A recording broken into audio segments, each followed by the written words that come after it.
అందరికీ సమానంగా అర్హులందరికీ పథకాలు అందాలని చెప్పేసి అన్ని వర్గాలని ముందుకు తీసుకెళ్లాలనేటటువంటి మంచి సదుద్దేశంతో పోతుంది. కాబట్టి రాబోయేటువంటి రోజుల్లో కూడా ప్రజలందరూ ఇలాంటి ప్రభుత్వాన్ని ఆశీర్వదించాలని చెప్పి మేము కోరుకుంటున్నాం. రైట్, ధన్యవాదాలు. Next doctor YS Rajasekhara Reddy గారు 8/8/2008లో నాటిన మొక్క ఈరోజు 200 పరిశ్రమలతో దాదాపు 50,000 మంది ఉద్యోగాలు, 35,000 కోట్ల పెట్టుబడులతో మన తిరుపతి జిల్లాలో అది ఒక తలమానకంగా దేశానికి ఒక ఆదర్శంగా ఉన్నట్లు మన శ్రీనివాసరావు గారు కూడా చూశారు.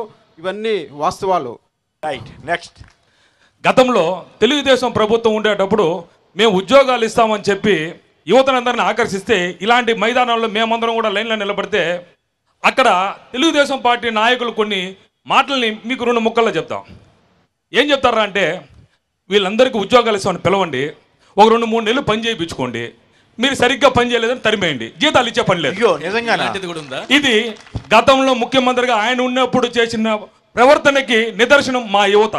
ఇదే తిరుపతిలో నెహ్రూ మున్సిపల్ పార్కు కావచ్చు, ఇందిరా మైదానం కావచ్చు, ఏదైనా కావచ్చు, యువతని మోసం చేయడానికి కంకణం కట్టుకున్న మంచి ఉద్యోగం వాళ్ళ కొడుకు ఇచ్చేసి కంకణం కట్టుకొని ఆయన ఏం చేశారా అంటే భాషా సినిమాలో డైలాగ్ లాగా నా కొడుకు ఉద్యోగం ఇస్తే రాష్ట్రం మొత్తం ఇచ్చేయంటే, ఒకరికి ఇస్తే 100 మందికి చేయాలంటే అనే నిదానాన్ని తీసుకున్న వ్యక్తి. కానీ ఈరోజు ఇప్పుడు తిరుపతిలో జరుగుతున్నది సరైన యువకుడి చేతిలో పడిందండి. తిరుపతి పరిగెత్తాంధ్ర అంటే వృద్ధులు నడవలేరు, జ్ఞానులు దాన్ని అందుకునేకి వెళ్ళే లోపల అక్కడ పని అయిపోయింటుంది. రోడ్డు ఇప్పుడు మీరు ఈ రోడ్లో వచ్చి ఉంటారు, రేపు తెల్లారితే ఈ రోడ్లో మీరు వెళ్ళండి, ఈ రోడ్డు ఎలా ఉంటుందో చూడండి. ఈరోజు తిరుపతి శుభ్రతకి, తిరుపతి అభివృద్ధికి, ఇరుకు సందులకి చర్మగీతం పాడి ఈరోజు ఎలాంటి ప్రపంచాన్ని చూపిస్తుంది తిరుపతి అంటే, ప్రపంచం మొత్తం తిరుపతికి వస్తా అంటే ఇది మేము గతంలో వచ్చిన తిరుపతి. ఈ ఫ్లేవర్ లేనిది, ఈ 40 అడుగుల రోడ్లు లేనిది 80 అడుగులు అయిపోయినాయి. ఇదేంది, ఇది ఇక్కడే మారుతోంది, ఇది ఏదో ఫారెన్ సిటీకి పోయినట్టుంది కానీ తిరుపతికి వచ్చినట్టు లేదు అని చెప్పే పరిస్థితి ఇక్కడ ఉంది. మంచి పనులు చేసినప్పుడు దానికి ప్రచారం ఉంటే చేసేవాళ్ళు కూడా ఉత్సాహం ఉంటుంది.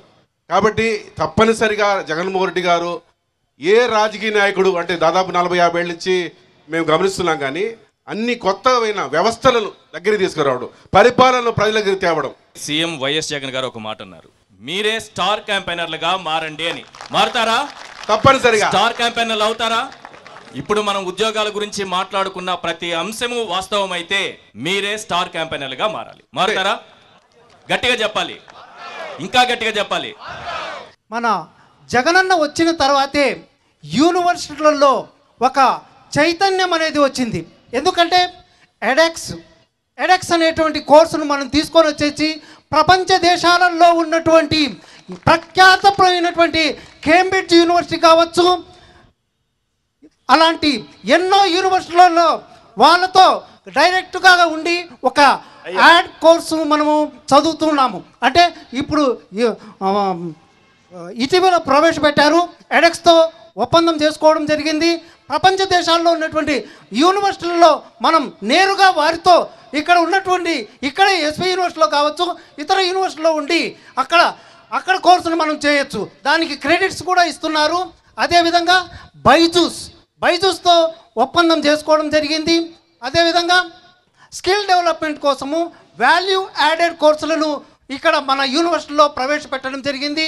అదేవిధంగా స్కిల్ డెవలప్మెంట్ అనేటువంటి వాటి కోసము ఉన్నతమైనటువంటి ఒక అవకాశాలు వచ్చే విధంగా, ఉద్యోగ అవకాశాలు పొందే విధంగా కొన్ని కొత్త కోర్సులను ప్రవేశపెట్టినటువంటి ఘనత మన జగన్మోహన్ రెడ్డి గారిదే అనేసి గట్టిగా చెప్పవచ్చు. Right, next.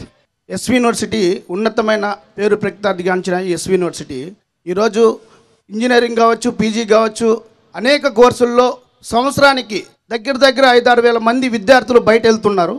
వాళ్ళందరికీ కూడా ఈరోజు యూనివర్సిటీలోనే సపరేట్గా వాళ్ళందరికీ కూడా సివిల్ సర్వీస్ కానీ, స్కిల్ డెవలప్మెంట్ కోర్సులు కానీ, అనేకమైన ఒక ప్రకృతిలో అన్నీ కూడా వీళ్ళకి సంబంధించి విద్యార్థులకి ఏదైతే డెవలప్మెంట్కి కావాల్సిన సదుపాయాలను కల్పించి ఈరోజు విద్యార్థులందరికీ కూడా ఎక్కడికి వెళ్ళినా కూడా మా యూనివర్సిటీలో అత్యున్నతమైన యూనివర్సిటీలోనే ఈరోజు వేలాది మంది జాబు ప్లేస్మెంట్ కొట్టుకొని ఈరోజు అనేక కంపెనీల్లో ఉన్నారని కూడా నేను గర్వంగా చెప్తున్నాను.